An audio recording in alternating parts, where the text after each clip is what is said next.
আজকে আমি তোমাদের দ্রবণের বিষয়টা পড়াবো। এই দ্রবণ অর্থাৎ তোমাদের এইচএসসি সিলেবাস, ইন্টারমিডিয়েট সিলেবাস এবং ইউনিভার্সিটি মেডিকেল অ্যাডমিশনে দ্রবণ থেকে একটা প্রশ্ন আসে। এইচএসসিতে গ ঘর জন্য আসবে এবং এমসিকিউ আসে এবং অনেক সময় ক খাতেও দিয়ে দেয়। অর্থাৎ এই বিষয়টা তোমাদের খুবই একটা গুরুত্বপূর্ণ বিষয়। দ্রাব্যতা থেকে কি কি প্রশ্ন আসবে? দ্রাব্যতা থেকে দ্রাব্যতা কি আসবে, দ্রাব্যতা গুণফল আসবে, আয়নিক গুণফল আসবে এবং অধক্ষেপ পড়বে কিনা, এটা গ খাতে আসবে। দ্রাব্যতা বিষয় জানার আগে তোমাদের দ্রবণ সম্পর্কে জানতে হবে, দ্রবণ সম্পর্কে জানার আগে তোমাদের মিশ্রণ সম্পর্কে জানতে হবে। তাহলে আমরা এখন সরাসরি দেখো বলে যাই যে প্রথমে তোমাদের জানতে হবে মিশ্রণ। মিশ্রণ কাকে বলে তোমরা জানো? দুটো পদার্থকে একত্রে মিশ্রিত করাকেই বলা হয় মিশ্রণ। মিশ্রণ হচ্ছে দুই প্রকার। মিশ্রণ দুই প্রকার। এক নম্বর হচ্ছে সমসত্ব মিশ্রণ, দুই নম্বর হচ্ছে অসমসত্ব মিশ্রণ। দেখো তাহলে আমরা যেটা করব দ্রবণ কোন মিশ্রণের হবে। এবার আসবে হচ্ছে দ্রবণ। দেখো সমসত্ব মিশ্রণ মানে উপাদান দ্বয়কে পৃথকভাবে আলাদা করা যাবে না। অসমসত্ব মিশ্রণ মানে উপাদানকে একসাথে মিশবে না। যেমন এখানে তুমি বালি আর পানির মিশ্রণ, দেখো এটা কিন্তু দ্রবণ হবে না।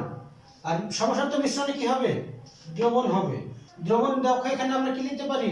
পানি প্লাস চিনি, পানি প্লাস অ্যালকোহল, পানি প্লাস লবণ, এই সবগুলো কি হবে দেখো তো?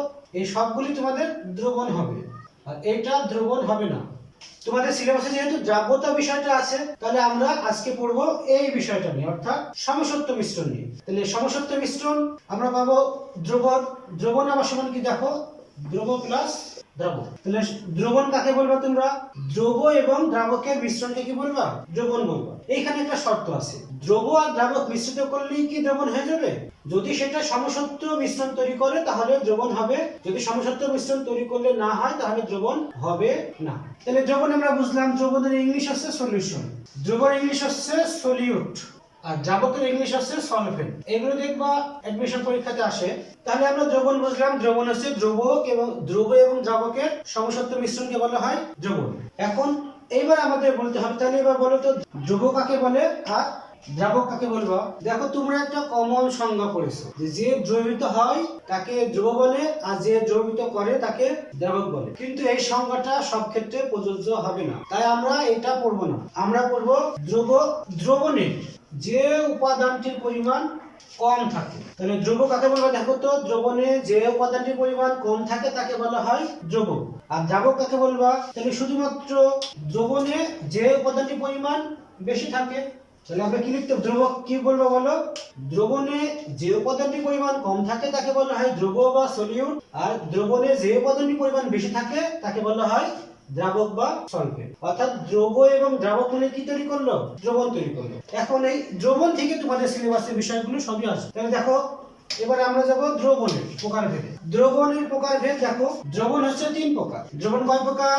দ্রবণ হচ্ছে তিন প্রকার। এক নম্বর হচ্ছে সম্পৃক্ত দ্রবণ, দুই নম্বর হচ্ছে অসম্পৃক্ত দ্রবণ, তিন নম্বর হচ্ছে অতিপৃক্ত দ্রবণ। এই ইংলিশ টার্মগুলো তোমাদের জানতে হবে, কারণ ইংলিশ টার্মগুলো অ্যাডমিশনেও আসে আর প্রশ্নতেও দিয়ে দেয়। সম্পৃক্ত দ্রবণ হচ্ছে স্যাচুরেটেড দ্রবণ, স্যাচুরেটেড সলিউশন। অসম্পৃক্ত দ্রবণ হচ্ছে আনস্যাচুরেটেড সলিউশন, আর অতিপৃক্ত দ্রবণ হচ্ছে সুপার স্যাচুরেটেড সলিউশন। তাহলে দেখো দ্রবণ কয় প্রকার? তিন প্রকার। এক নম্বর হচ্ছে সম্পৃক্ত দ্রবণ, দুই নম্বর হচ্ছে অসম্পৃক্ত দ্রবণ, তিন নম্বর হচ্ছে অতিপৃক্ত দ্রবণ।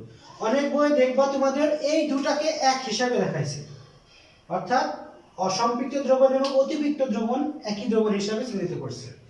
তাহলে আমরা এখন সম্পৃক্ত দ্রবণ, অসম্পৃক্ত দ্রবণ এবং অতিপৃক্ত দ্রবণের বিষয়গুলো সম্পর্কে জানবো।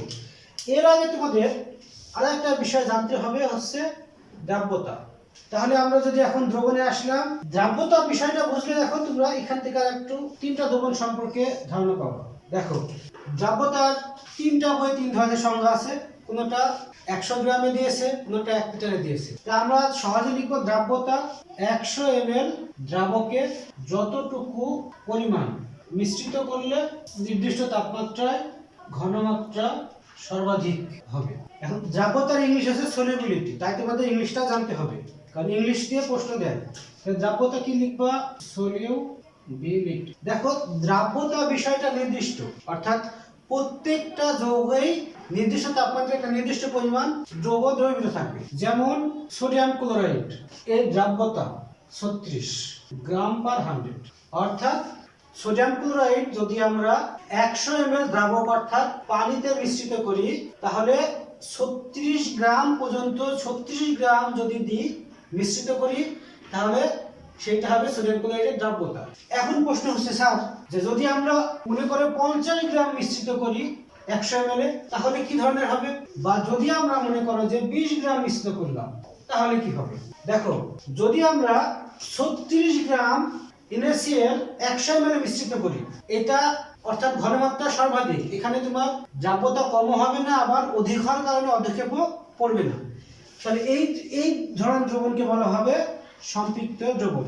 এখন যদি মনে করো যে আমরা 20 গ্রাম মিশ্রিত করি তাহলে দেখো তো 36 গ্রাম হতে হলে আর কত গ্রাম থাকবে, তাহলে 36 বিয়োগ 20 অর্থাৎ দ্রাব্যতা সে কত গ্রাম কম আছে, 16 গ্রাম সোডিয়াম ক্লোরাইড কম আছে। অর্থাৎ এইটা হবে দেখো 36 গ্রাম সে দ্রবীভূত করতে পারে কিন্তু দেয়া আছে কত গ্রাম, 20 গ্রাম, অর্থাৎ আরো কিছু পরিমাণ দ্রব্য যোগ করা লাগবে, তাই সেটা হবে অসম্পৃক্ত দ্রবণ। ক্লিয়ার। দ্বিতীয়ত দেখো যে অতিপৃক্ত দ্রবণ। দেখো আমরা যদি 50 গ্রাম সোডিয়াম ক্লোরাইড 100 ml যোগ করি তাহলে দেখো তো এই 36 এর পরে কত হয়, দেখো 50 বিয়োগ 36, তাহলে এই যে 14 গ্রাম যে অতিরিক্ত থেকে গেল এইটা তলানি হিসাবে বা অধক্ষেপ থাকবে, আর এইটা হয়ে যাবে তখন কি দ্রবণ, অতিপৃক্ত দ্রবণ। তাহলে দেখো আমরা কি শিখলাম, যে দ্রাব্যতা শিখলাম, দ্রাব্যতার একক আছে হচ্ছে 3টা, আমরা আসতেছি পরে। তাহলে সম্পৃক্ত দ্রবণ কি হবে, যে নির্দিষ্ট পরিমাণ যতটুকু দ্রবীভূত হবে তার কম হবে না বেশি হবে না সেটা হবে সম্পৃক্ত। যদি নির্দিষ্ট পরিমাণে যদি কম হয় তাহলে হবে অসম্পৃক্ত, যদি নির্দিষ্ট পরিমাণে যদি বেশি হয় তাহলে হবে অতিপৃক্ত। আশা করি বিষয়টা তোমরা ক্লিয়ার হয়েছে।